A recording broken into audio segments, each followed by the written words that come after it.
And that's why I believe in you, because that is the greatest purpose. It's to love. Honest. It sounds corny, whatever you want to say. I don't care. I love people because there is freedom and power in loving people. Hello, all you positive heads out there. Thanks for tuning your beautiful brainwaves into another episode of the Positive Head Podcast, where we are firmly convinced that creating success and happiness is rooted in understanding the ultimate nature of reality and the fact that as human beings, we are all immensely powerful fractals of the one and only source consciousness, which creates and animates all things. Now, of course, understanding this powerful truth is one thing. Applying this incredibly empowering wisdom to everyday life, well, that's another, which is exactly why we provide you with a fresh serving of soul food for thought 5 days a week to help constantly remind you of what matters most. You are it. And I'm your host, Brandon Beecham. I'm the one who will be here with you each and every Wednesday, interviewing a different consciousness changemaker that is also out there working tirelessly to help catalyze change and expand awareness all across Spaceship Earth. On the other 4 weekdays, you can hear me discussing topics such as my favorite thought-provoking quotes, reading and discussing wisdom from empowering books, playing clips from various inspirational spiritual teachers, sharing a bit of mysterious news, taking questions from the audience, and essentially digging into any other mind-expansive topics that will help keep your soul fed by tuning you into positive vibrations on a consistent basis.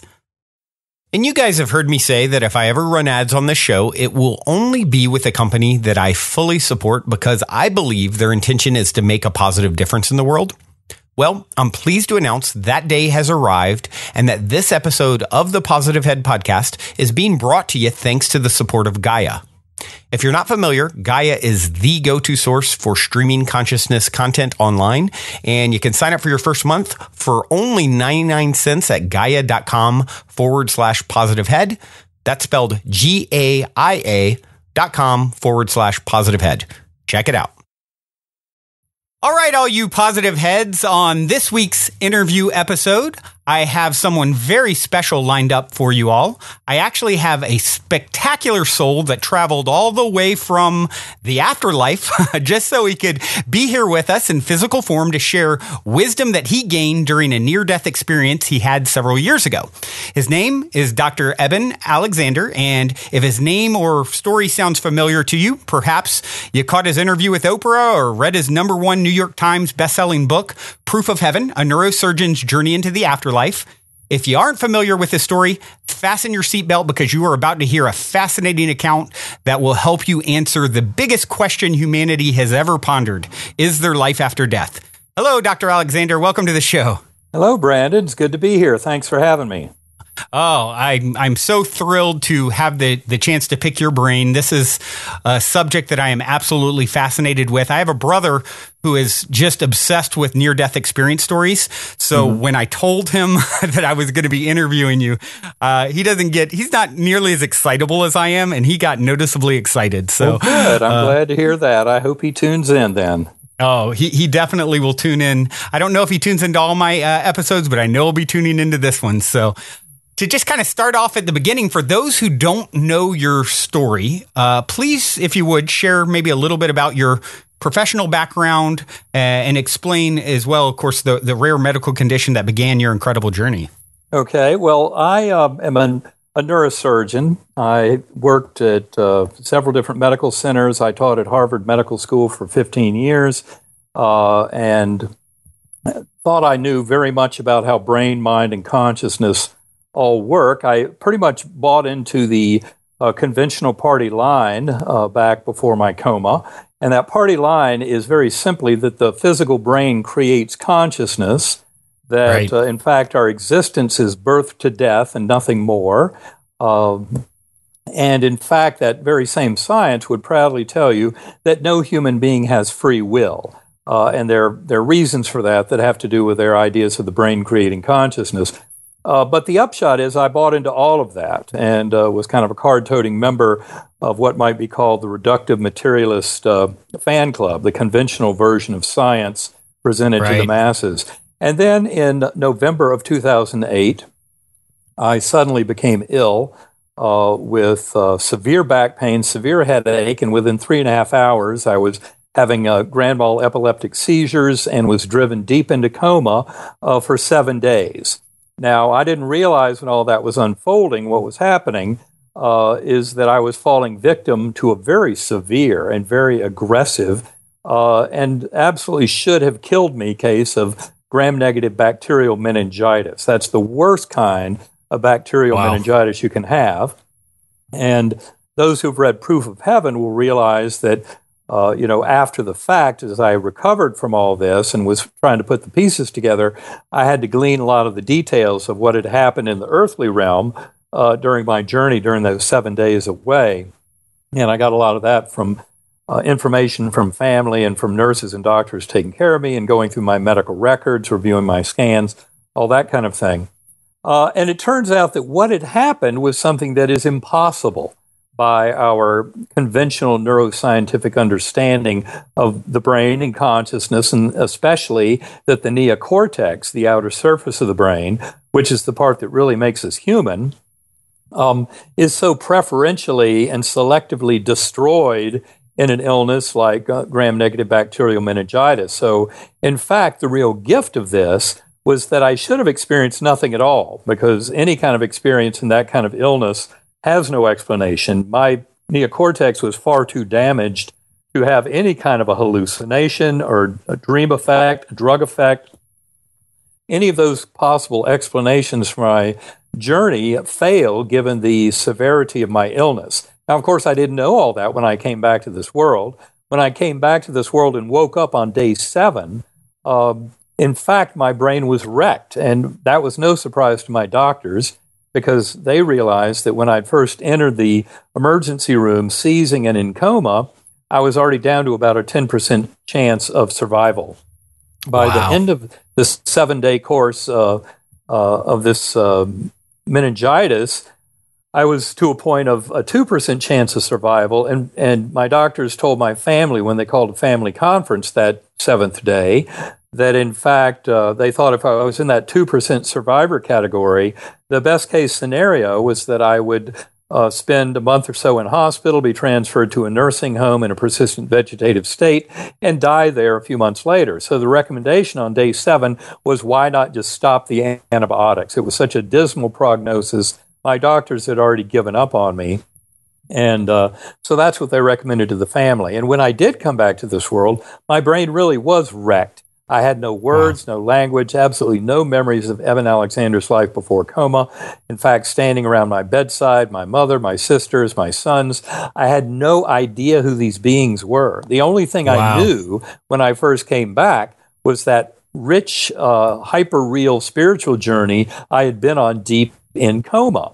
And that's what I knew. And it turns out that my words and language came back over hours and days, my childhood memories over weeks, all of my knowledge of more than 20 years spent as an academic neurosurgeon came back over roughly 8 weeks or so. And after that, there was this incredible mystery, was how in the world, first of all, did I have any kind of experience when my doctors had all the evidence from my neurologic exams, from my MRI and CT scans, all the lab values and everything else, that my neocortex was so badly damaged and inactivated that I could have had no kind of hallucination or dream or drug effect. And so that was the big mystery to me. And of course, when I first came back to this world, remembering nothing at all about brain, mind, and consciousness that I had learned over all those years as a neurosurgeon, I simply had to believe whatever my doctors told me. So as I tried to explain to them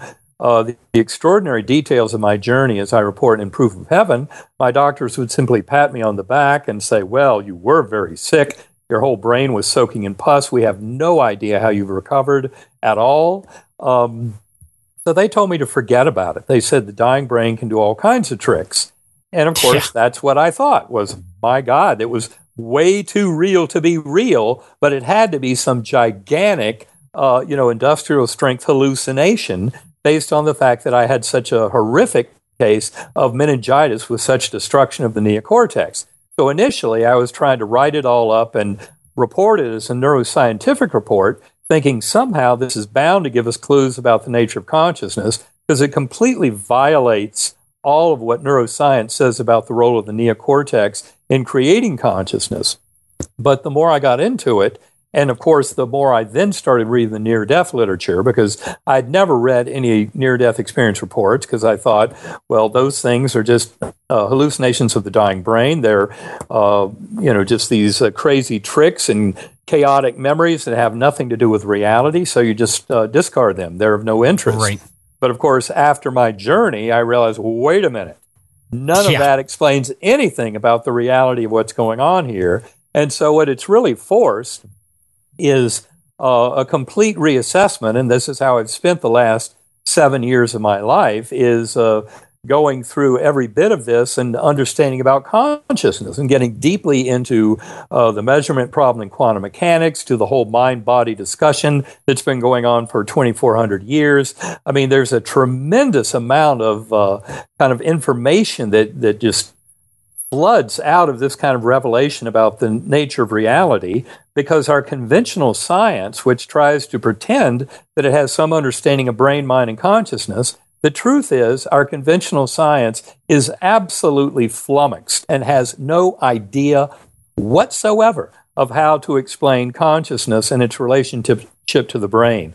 And the most important models that are coming out of the scientific world have everything to do with the reality of near-death experiences and of similar experiences that show us of that alternate realm.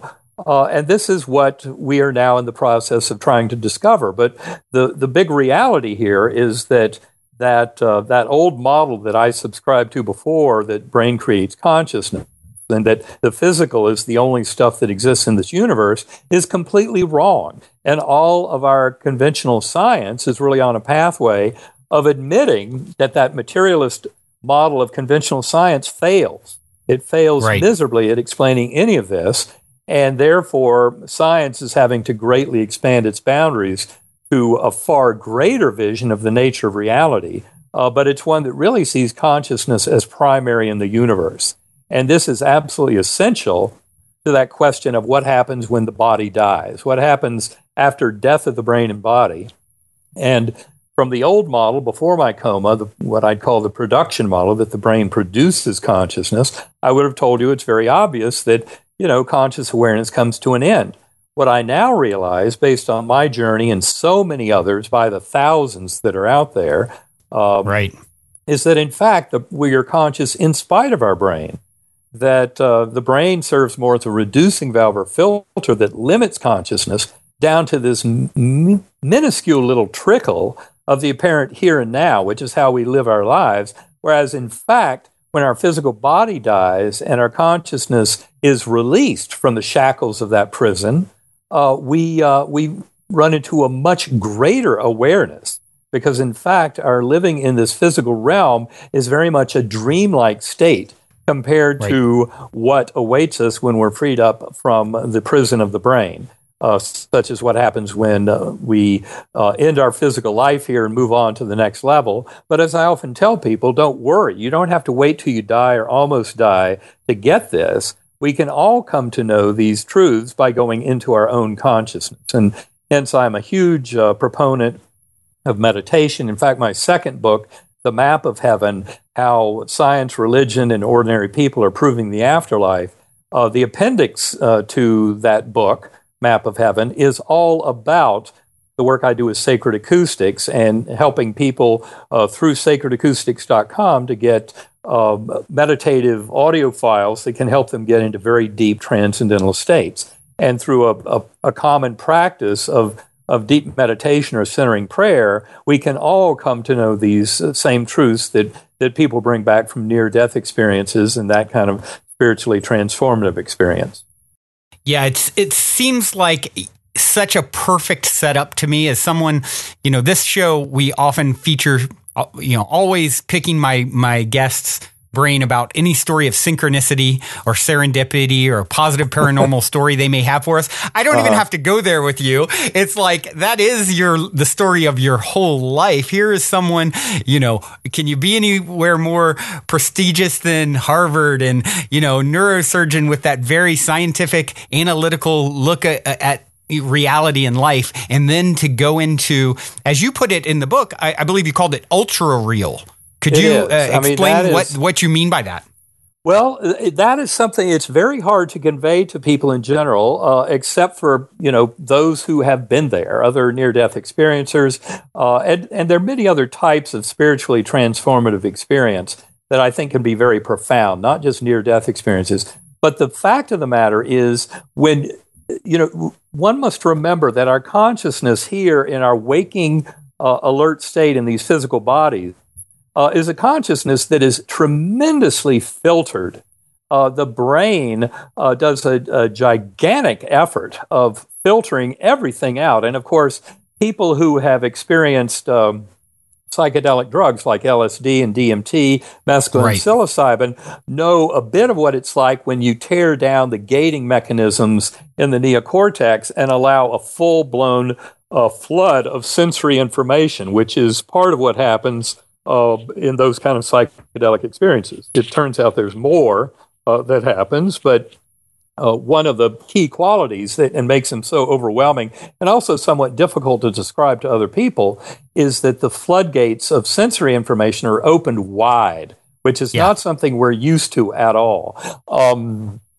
And the same thing occurs when people go into, say, a profound near-death experience or something where they really, especially in those cases where they've died and their soul has left their body, but the awareness level goes up astronomically. And since you're no longer seeing with the eyes or hearing with the ears, and in fact your way of knowing things is this pure knowing that has no limitations of bandwidth. In fact, parts of the story in Proof of Heaven, as I described, especially often the core realm, the deepest levels that I got to of pure oneness, I was experiencing the entire higher dimensional multiverse with all of higher dimensional space-time collapsed down and all of eternity, infinity. And all of that was presented to me as this complex oversphere that was there as part of the lessons that I was to be taught in that core realm. Now, to put it in those words, it sounds like a describable, straightforward event. But I promise you, the reality of what I went through was absolutely not describable in any possible human words or conceptualization. And again, this is a big reason why I'm such a proponent for people to go there, meditate, centering prayer, go there yourself. Human words will never convey the full-blown power of these kind of experiences. And this is why, people need to experience it themselves. But the good news is you can. You don't have to get gram-negative bacterial meningitis with 100% mortality. You can do meditation, and you can go in there and with an ongoing practice, months and years of that. I meditate an hour to 2 or 3 a day. I've been doing that the last 5 years. I'll be doing it at least every bit of the rest of this lifetime, if not many other lifetimes. This is all about going deep into consciousness to get into these answers that are so much more profound than anything that we can dream up in our little kind of minuscule materialist mindset. So that ultra reality is something that to me was very shocking. As I told my older son, who was majoring in neuroscience when I was in coma, and when I came out of coma, I told him it was way too real to be real. And in fact, to me, that was the clue that it had to be some gigantic killer hallucination. But then the more I got into my medical records, talked with my doctors, looked at my scans and the neurologic exams, there was no place left in my brain for that kind of extreme hallucination to occur because my neocortex had been so badly damaged and inactivated. Wow. And what's so beautiful about the experience is when you start taking it and connecting the dots with other things, like you mentioned, DMT, which is this molecule that is found in all mammals. It's found in all kinds of plants. It's so common in nature. I actually have recently released a interview with Mitch Schultz, who directed DMT, the spirit molecule, and so it's to me it's very fascinating as someone who likes to connect the dots between people's experiences on DMT with near-death experiences, with shamanic, spiritual, journeying that's happened for thousands of years, and all of these different avenues to the same sort of place, to an altered state of expanded consciousness. There's a similar thread that comes back in the story, and that is the oneness of all things, and having these ultra real kind of experiences where love is this pervading force, and of course in your case you had a little mix of multiple things, not all beauty, a lot of beauty. Maybe you could take a moment and explain a little bit about the different experiences that you had. Okay, well, my whole experience deep in coma began in what I call the earthworm eye view, a very primitive, coarse, unresponsive realm. It was like being in dirty jello, and I have this very strong memory of roots or blood vessels or, all around me, and just a very kind of confining and suffocating kind of a world. But in fact, since I had no memory at all of my life on Earth before, I had no words, no language, none of Eben Alexander's memories, no memories of anything about humanity or Earth or this universe. I just accepted that earthworm eye view is the way things are. So it was not frightening in the sense of that word, but it was not really very comfortable. It was certainly not a very pleasant place. But given it was the only place I knew, I just accepted it as existence. The good news is I was rescued from that by this perfect, clear, white light with these fine gold and silvery tendrils off of it. And it was coming towards me, slowly spinning. And it came with a perfect musical melody. And the notes of that melody were absolutely crucial later on, because what would happen is I would ascend to higher and higher spiritual levels, and then I would tumble back down for reasons that were not clear, back to that earthworm eye view. And by remembering the notes of the musical melody, I was able to conjure up that white light several times and re-enter into those higher and higher realms. Now, with that first passage in, going through that beautiful portal, that spinning white light with a perfect musical melody, it led up into a brilliant valley, ultra real, sharp, crisp, alive, vivid. Again, the words just fail miserably at trying to explain this, but it was a valley that was lush and fertile, and it was filled with lots of joy and merriment. I remember seeing thousands of beings down in the meadow below me, lots of dancing, and there were children playing and dogs jumping, incredible merriment. And it was all being fueled because up above were these swooping golden orbs of light, these pure spiritual beings leaving sparkling golden trails against this blue-black velvety sky, and everything was lit by these billowing, colorful clouds. And those swooping orbs, what I called them in my early writings about this, I said they were angelic choirs. And that's exactly what it brings to mind. They were emanating these incredible chants and hymns and anthems that would thunder through me, and they were fueling all that joy and merriment in the valley down below. Now, of course, I had no body awareness during any part of this, but I was moving up through that valley. I had, in fact, come out of that brilliant portal of pure white light on the wing of a butterfly. And wow. I was a speck of awareness on the wing of this butterfly. In fact, at no point in my deep coma journey did I have any kind of body awareness at all.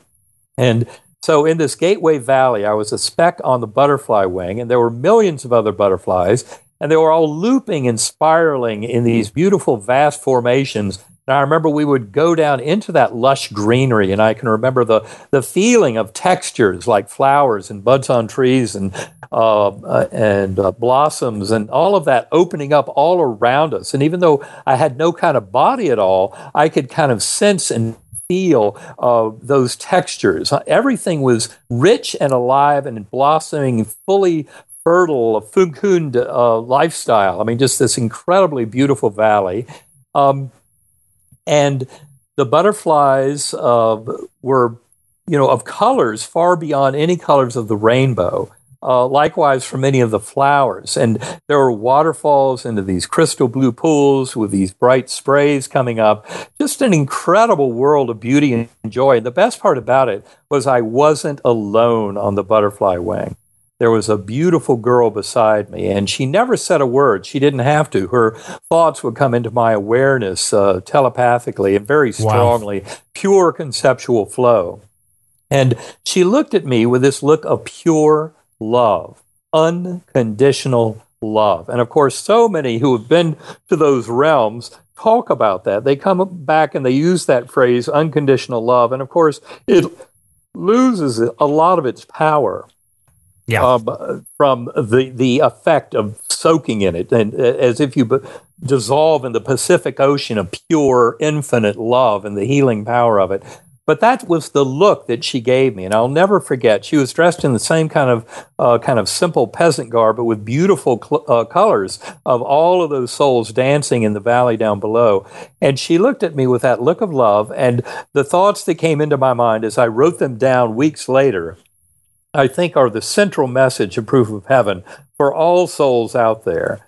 You are deeply loved and cherished. You will be taken care of. You have nothing to fear.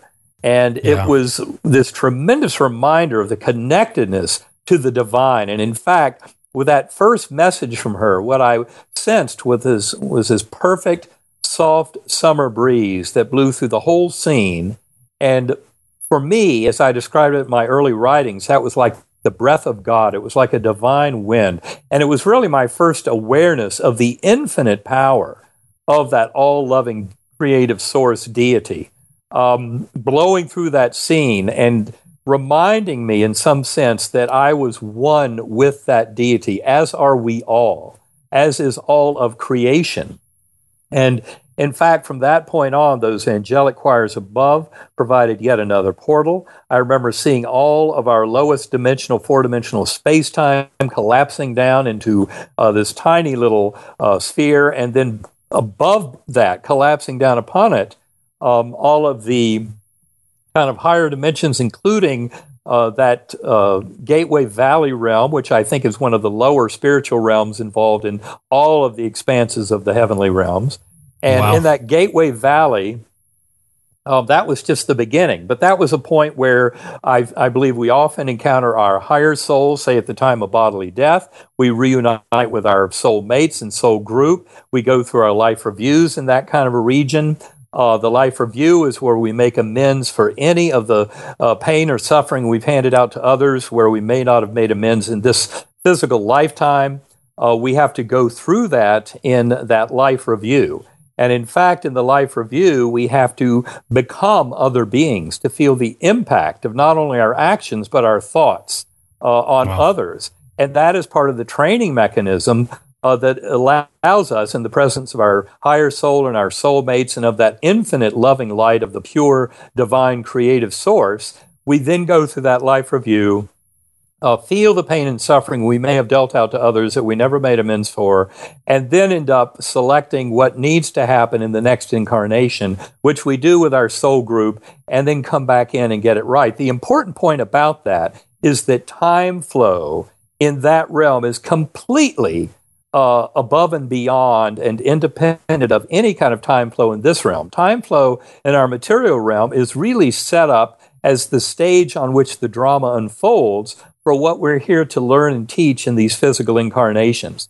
But that time is not fundamentally involved in the flow of deeper time and causality, which is part of what we witness in that gateway realm and in the realms beyond. Now, of course, as I ascended beyond that, into higher and higher realms, seeing all of that, what I call deep time and causality of that spiritual realm collapsing down, and then more and more layers of temporal and spatial dimensions collapsing down until it was this complex oversphere that I was aware of in entering what I call the core.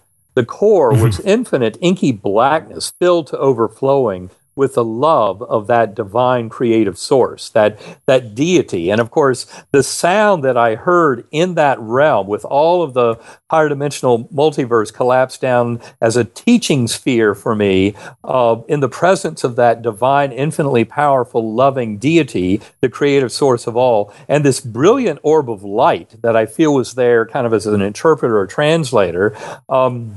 And in that core realm, I also witnessed the full dissolution of every bit of that into the pure oneness with the divine. Now, you cannot talk any of those kind of words in our language without people thinking that you've really lost it. So the reality is that this is part of all of our consciousness. We're all part of this very same process. And, what I came to realize in coming back from it all and trying to put it together, especially when I started giving talks about this early on, 2.5 years before Proof of Heaven came out, and then I started hearing back from people about these talks, and I got feedback from people who are Christian mystics or Jewish mystics, Kabbalists, Sufis, Islamic mystics, Buddhists, Hindus, and others. And what ended up being of such power to me in many ways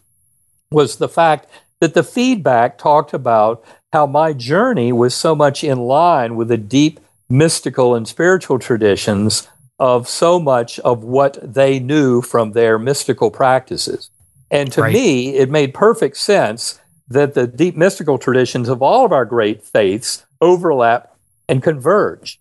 And the problem is that in the teaching of a lot of our religious dogma of the various faiths to individuals and to the masses, what has happened is often the message of the original message of the prophets, I believe, in many ways gets kind of distorted and put into dogma that is used for other purposes than it was originally intended by the prophets that brought so many of these messages and thought systems back to us.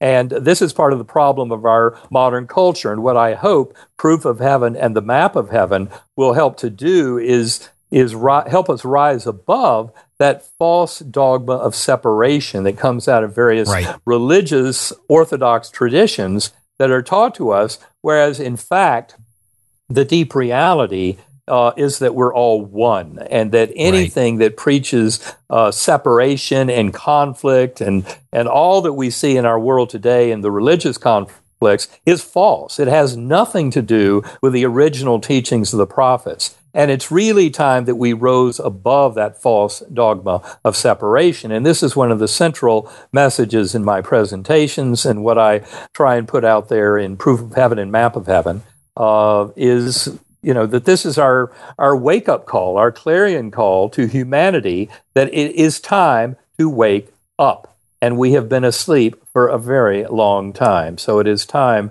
for so much of this world to come back to life. Yeah, I think it's fascinating when you start talking about organized religion and you're studying, someone else's teachings, and all the separation gets injected into it. But then you take someone, and it doesn't matter whether they were a neurosurgeon or a Sufi or Buddhist or Christian, and they have a near-death experience or some sort of profound experience, whether through meditation or however it may happen. And it seems like, once again, they're coming back with this similar message of oneness that dissolves all these imaginary borders and imaginary lines. And it's such a great kind of trick that mankind has played on themselves by giving you darker skin, or her, this custom, or him that custom. And it's all really just, it's so obvious when you dig in and listen to these experiences, and even look within your own heart, like you've gotten to multiple times. Go within and you find that it's all one. All is literally one. Act accordingly is something I'm fond of saying. Exactly. Well, I think that's a very important point. And also I would point out is that the other extremely common, in fact, I would say the bedrock presence in these journeys, and it was certainly there in mine, and it is there in probably 95% or more of near-death experiences and many other similar spiritually transformative experiences is love. Absolutely love, this incredible, overpowering sense of oneness and love, compassion, forgiveness, mercy. I mean, it is all through those realms.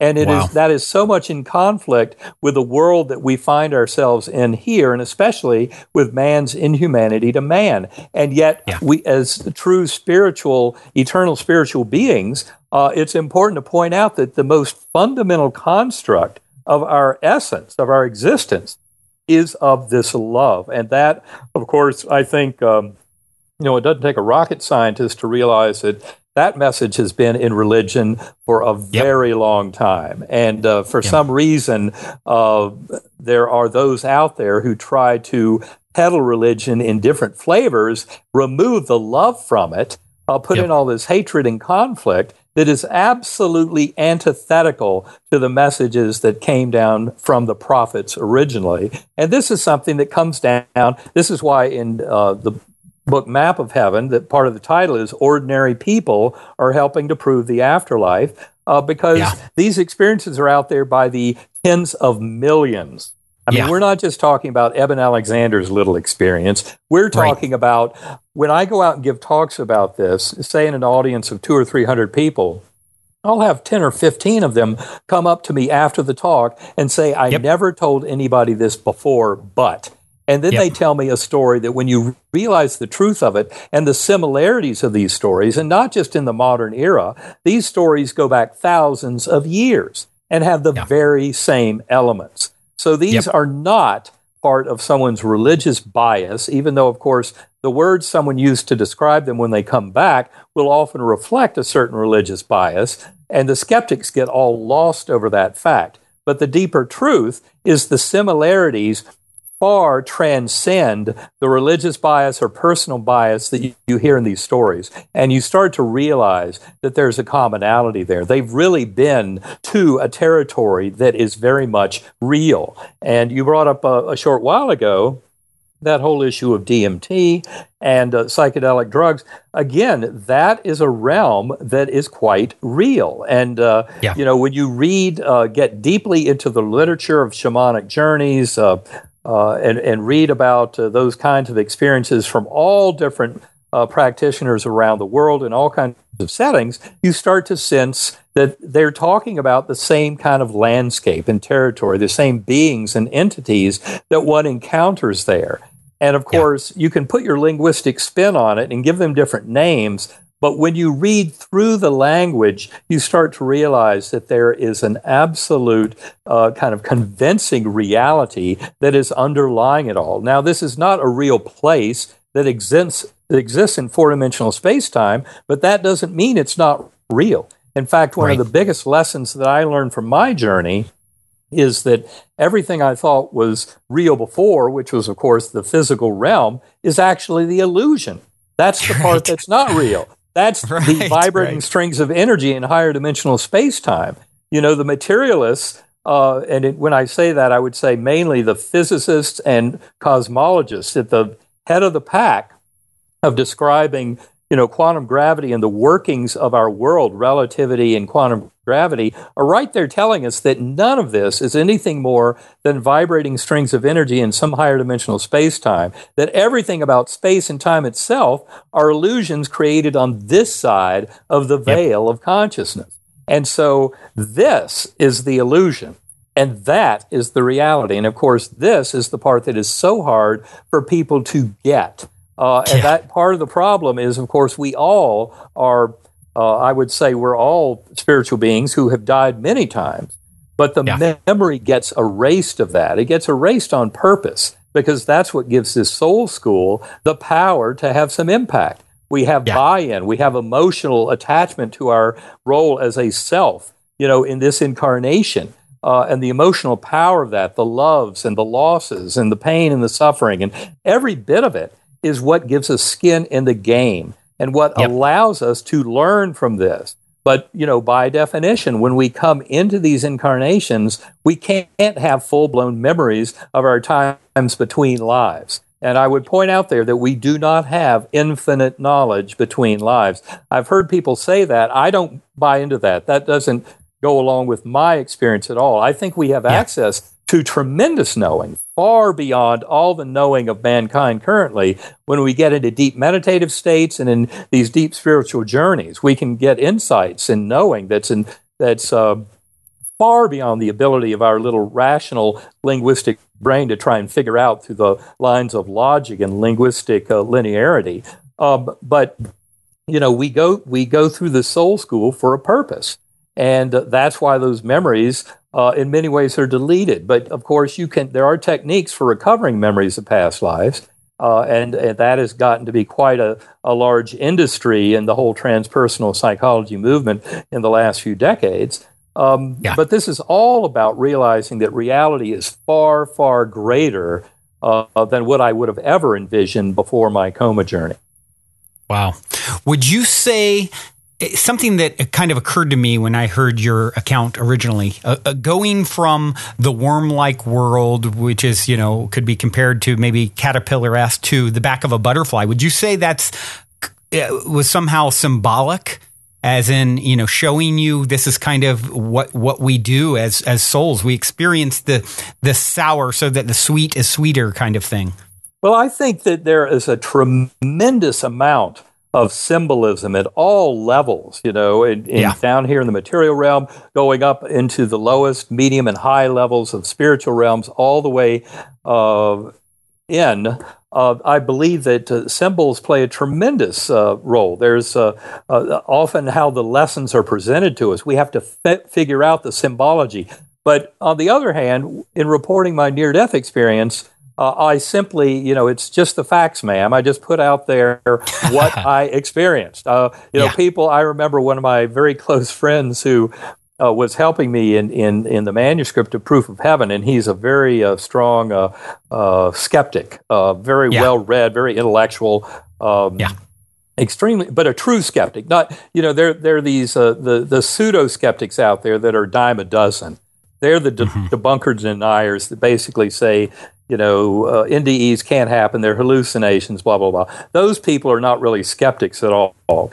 They don't even count. They're irrelevant in this discussion. What I'm talking about are the true open-minded skeptics, which I think are extremely valuable. In fact, they are the ones who are dethroning the scientific materialism because it's completely empty when it comes to anything to say about brain, mind, and consciousness. So I think that true open-minded skepticism is a tremendous power. And that's what my friend had. And I remember he told me, don't you think this metaphor of the butterfly is a metaphor for change is a little overused? I said, look, I'm just talking about my memories. And this is what I experienced, and that's all there is to it. You can read in the symbology if you want to, but that has nothing to do with the story and the journey that I experienced, where it was butterflies, and many of them, by the millions, they were there. Although I must say that it's been brought to my attention, especially there was one email I got from someone in Damascus in Syria, a 38-page email that was comparing my journey in Proof of Heaven with the Quran. And really this point to point to point to point, this incredible comparison. Interesting.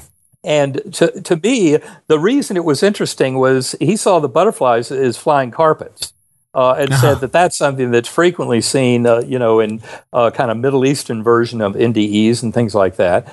And in thinking back on it, I couldn't tell you that I wasn't on a flying carpet. To me, it seemed like a butterfly in my memories. But these things, they're so exotic and so over the top. Real in so many ways that they really transcend a lot of our kind of definitions and ideas in this world. I think it's useful to look at that realm, that Gateway Valley, as more like Plato's world of forms, kind of a world of ideals. Because in many ways it is a world of ideals where we re-encounter our higher soul and souls of departed loved ones, and that divine, infinite power of that all-loving deity.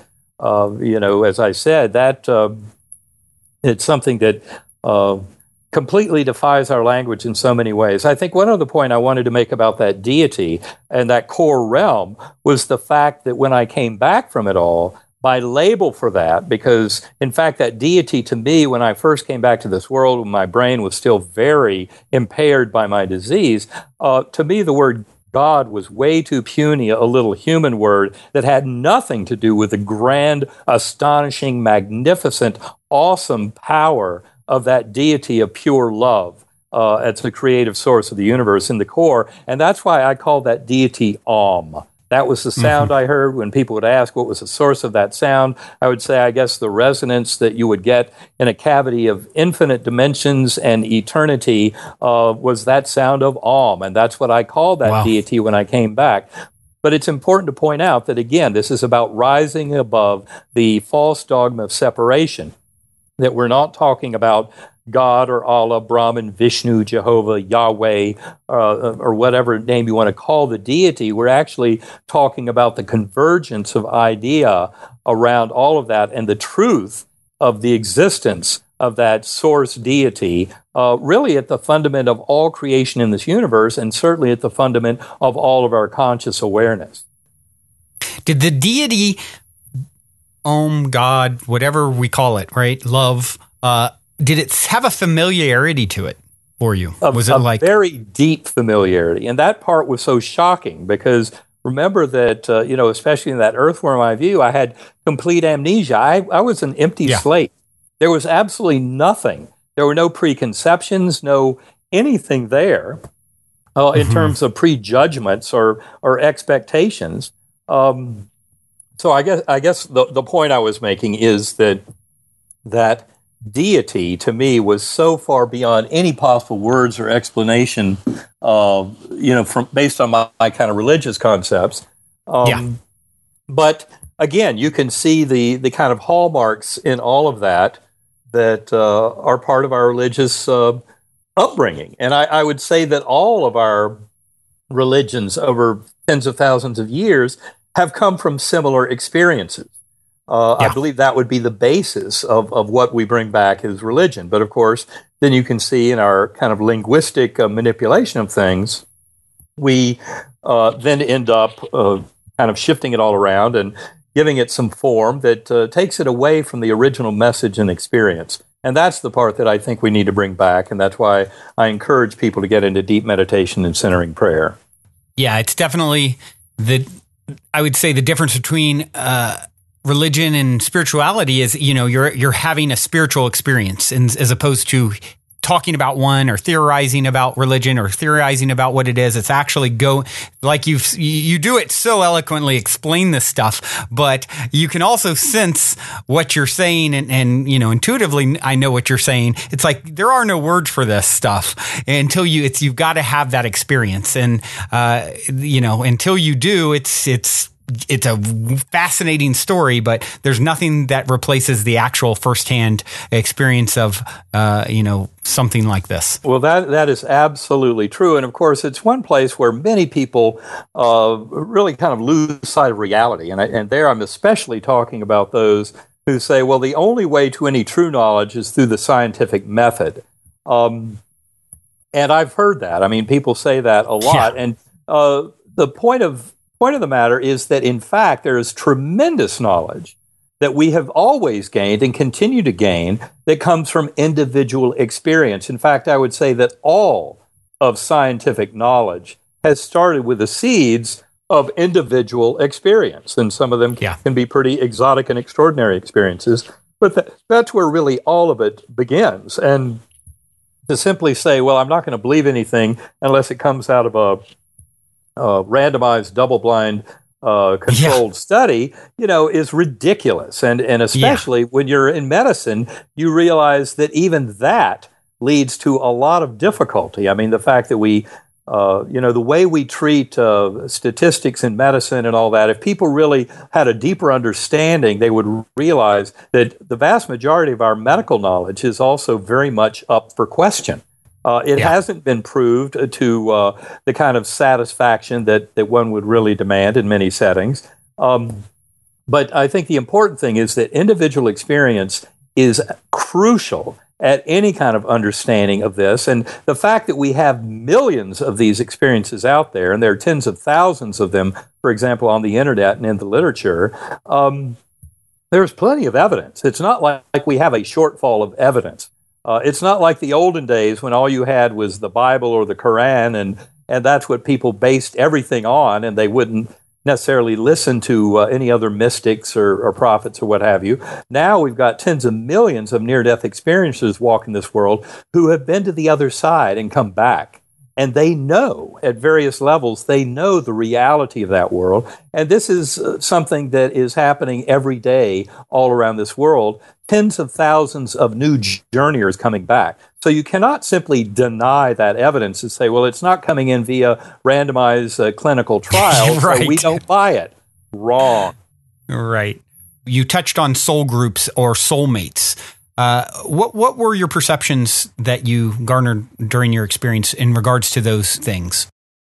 Well, I would say in general, our soul group, the way I define it, can be extremely large. I mean, it basically can include every soul you've ever encountered and had any kind of interaction with. And that includes even, someone in a Starbucks line or a homeless person you gave a few dollars to, what have you. I don't care. Each and every one is serving a purpose, plus we serve purpose.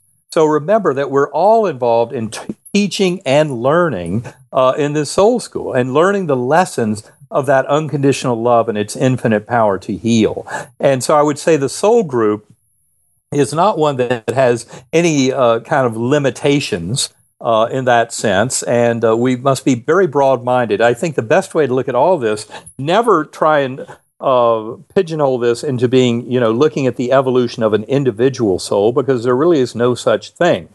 We're all involved is kind of this massive soul group. All of consciousness is involved in evolution. This is not just about humans. In fact, it's not limited to just life on Earth. It is much bigger than all of that. And but I would say it's fundamentally the process of consciousness itself evolving. And that's why it's such a learning and teaching process. That's why we have multiple incarnations to kind of try and get it right, to ascend our way upwards as our soul groups ascend towards oneness with the divine. I came to see, that old adage of love yourself, love your neighbor, love your enemy. Well, that's really kind of progressing through the whole soul group idea. And you really must start by loving yourself as the divine, eternal, spiritual being that we all truly are. And the best way to love ourselves in that sense is really by serving as a conduit for that unconditional love of the Creator, and by thus manifesting love, compassion, forgiveness, acceptance, and mercy, not just for ourselves, but for all fellow beings. And of course, that includes those who, before my coma, I might have seen as my enemy or my nemesis, because often I found that those were souls that were involved with me in teaching each other very, very difficult but deep and important lessons in this life. Right. And this is all about learning and teaching these lessons.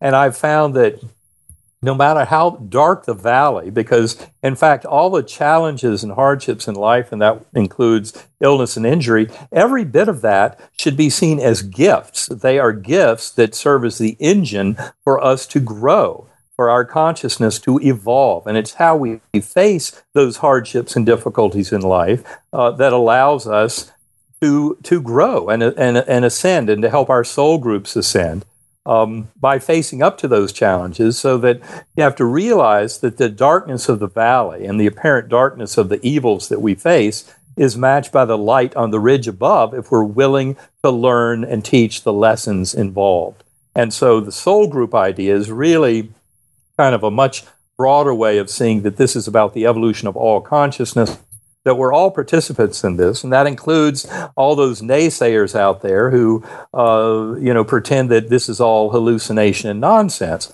Everyone plays a role. All souls are playing a role in this evolution and our understanding. Absolutely. Well said. And let me ask you this. Do you think the beautiful girl that you had the experience with, did you get any inclination of your previous connection to her in any way, shape, or form? Is that I did not during the experience itself. I mean, to me, that was a really deep mystery. Now, remember, of course, that I was amnesic. And that is a typical feature. Most NDEs do not involve such an extraordinary amnesia for the life before coma. And it took me months, if not years, to slowly kind of put the pieces together and figure out why that was necessary. I've come to realize that in many ways, I think my near-death experience was kind of the exception that proves the rule, because it showed very clearly that such extraordinary, ultra-real experiences happen in a real realm completely independently of the physical brain. Yeah. That is the most profound part of my contribution from my journey, and that is something I go into in a lot of detail in Proof of Heaven, but all the simplistic medical pseudo-explanations about NDEs and oxygen tension and other problems with blood flow to the brain just fall away as completely inadequate when you go through my medical record and look at the circumstances of my illness as I reported in Proof of Heaven and have reported in some of the medical literature on my case. And that is really the extraordinary gift that it brings, is this understanding that these realms are absolutely real in a very concrete way, and they're important to us as spiritual beings in terms of understanding the nature of our existence and the meaning and purpose of why we're here and what this is all about.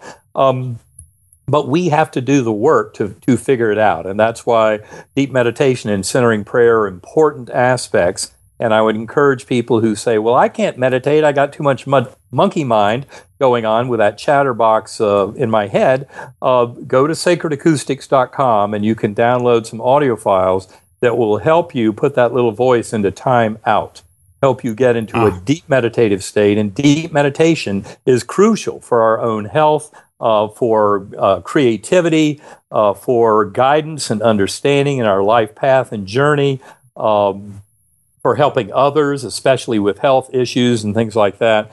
I mean, this is all about that kind of deep learning and really putting our lives together in really profound ways. And that's why the meditation is so important. Yeah, it's essentially like plugging back in to the source from which we came, and allows us to rebalance, charge our batteries, and, access this energy that makes everything better, right? Right. So if you don't, I love the saying, and you've probably heard it before, if you should meditate at least 15 minutes a day unless you don't have time, in which case you should meditate an hour. Yeah, exactly. I like that a lot. Well, I try to meditate an hour, 2 or 3 a day whenever I can.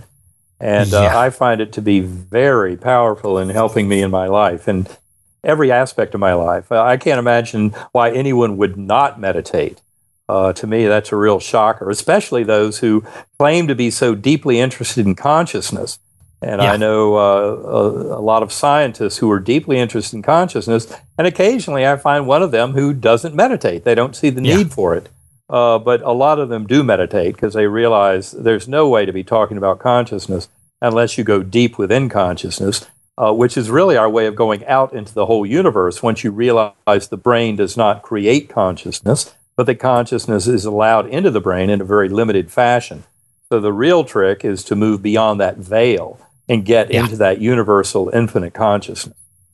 Yeah, and with those people, of course, there's more and more evidence coming out of the physical benefits of meditation as well, which, of course, probably appeals to that scientific mindset a little bit more. When you can see these huge benefits on a physical level, much less exploring, these more, which probably seem woo-woo to someone who's never had that sort of experience. It's like you can, there's just so much coming out about it all the time. More and more you're hearing, it benefits this, it does that. Look at how it rewires the brain. We have all this kind of physical evidence now as well. There's a tremendous amount of evidence of the health benefits, you're right. But I would say really all health, from my point of view, physical, mental, and emotional health, all begins with spiritual health. And if we don't have that, we're facing an uphill battle in trying to get any kind of real health. And spiritual health is something that can be addressed very, very effectively through meditation and through a frequent, I would recommend, daily practice of meditation. All right. Well, now seems like a good moment to take a quick minute to tell those of you who aren't familiar a bit about our sponsor, Gaia. I've been a big fan of Gaia for many, many years now, which is why they are the only content provider I've ever reached out to in regards to potentially supporting the Positive Head podcast. So needless to say, I'm very excited they're now supporting the show. Gaia truly is my personal go-to source for streaming consciousness content on the web. They have an incredible 7,000 plus exclusive videos covering 5,000 years of wisdom. Just to give you guys an example, on April 24th on the show Buzzsaw, Dennis McKenna, who is the brother of the world's most well-known psychonaut, Terrence McKenna, makes a guest appearance to discuss the spiritual implications and mystical experiences that psychedelic substances can induce. I mean, it'd be pretty hard to be more up my alley, right? And as you all hear me constantly say, it's a daily conscious effort to maintain an elevated vibration. And if you're looking to go deep down the rabbit hole to do so, then Gaia is the best place I know of to do it, period. And you can sign up for your first month for only 99 cents at gaia.com/positivehead. That's spelled GAIA.com/positivehead. Check it out. Now, in your latest book, The Map of Heaven, you, of course, talk about how science, religion, and ordinary people are proving the afterlife. Do you believe that conventional science will remain the standard when it comes to humanity's ongoing search to understand the ultimate nature of reality, or do you feel like there's a changing of the guard occurring? I think there's a tremendous changing of the guard occurring, and it has to do with the fact that our conventional science is very much physicalism or materialism. It's based entirely in the notion that the physical is all that exists, and that's why they can so smugly say that no human has free will, because they believe that it's the subatomic particles and atoms, molecules, cells of the brain, all following natural laws that give us an illusion of consciousness, an illusion of free will. But they see all of that physical matter in the brain as just physical matter going through chemical reactions and nothing more. And to me, that just smacks of absurdity when you really get down to it, and especially based on the journey I have been on. And what I see is that science is going to greatly expand its boundaries. Now, in fact, what I would say is that science has already spent 100 years kind of circling the drain, trying to figure things out around the measurement problem in quantum mechanics. What the measurement problem in quantum mechanics was trying to tell us all along is that consciousness is fundamental in the universe, that all of material reality emerges out of consciousness. And this is something where I believe once science makes the little step beyond its little kindergarten level physicalist worship, we will move into an area where science can be much greater in explaining things. But of course, we're now into the deep end of the pool, because you then have to explain much more than just the stage setting for this drama. The stage setting is the material world, and you've got people like Stephen Hawking who are right at the front of the line to say, wait a minute, I've almost got a theory of everything. Well, the problem is, human brain and mind is not remotely close to any kind of theory of everything. And certainly trying to explain it all from a purely physicalist standpoint is a dead end. It will never work. That's why they've struggled so hard with that interpretation of quantum mechanics, and still, after more than 100 years, have not been able to come up with anything that makes any kind of sense. By putting consciousness back at the center of the equation and then determining the laws by which consciousness influences everything unfolding in the material world, that's where we'll start to see science really make some headway. There's a beautiful quote that I often give at the end of my talks from Nikola Tesla.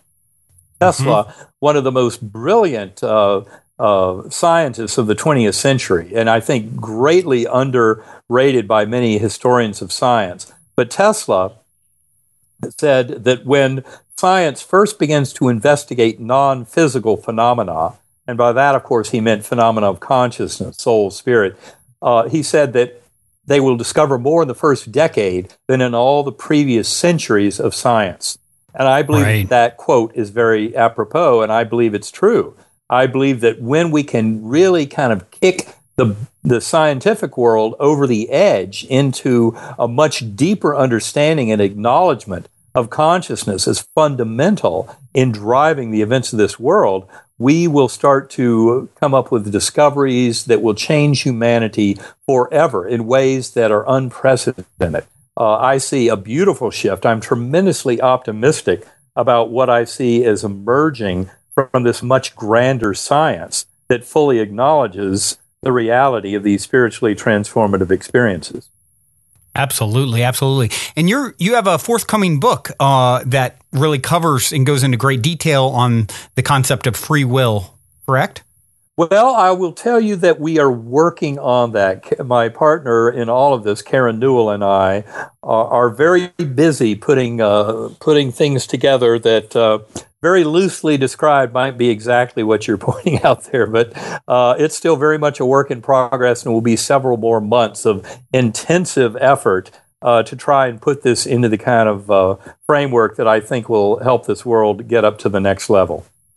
I love that. That's something that I often talk about myself, and something my own perception on this reality is that, of course, that time is an illusion, and that your soul's played out every possibility imaginable in the vastness of eternity. And our job essentially is to choose with our vibration which version of self we want to experience again. So it's kind of like popping in an old movie, right? And your life essentially plays out at the divine intersection where free will meets destiny.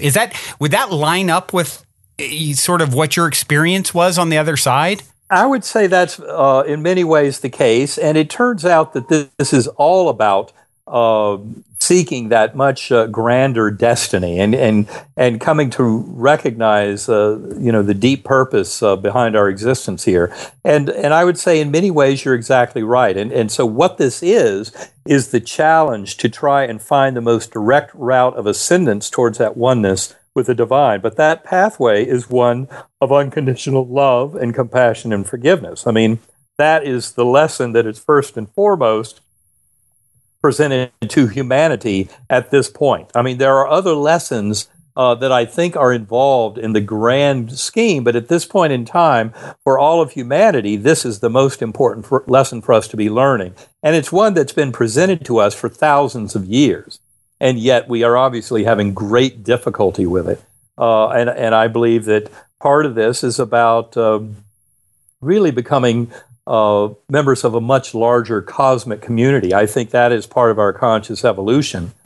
But it's something we cannot possibly do when we are a very primitive and barbaric warring civilization as we are today. We have to rise above and beyond that. And that is something within our power. And that's what I believe this awakening is all about. Absolutely. Well, Dr. Alexander, you have been absolutely fascinating to speak with and pick your brain.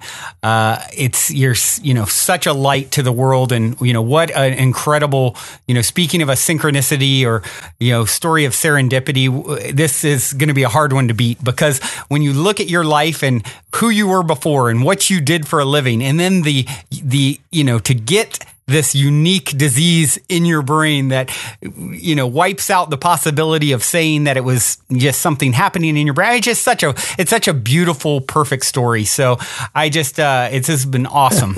Well, thank you so much. I appreciate that. I can tell you 10 years ago, I didn't have the remotest clue, how all these events were going to unfold. And you're exactly right. It really is just a shocking and amazing story. I just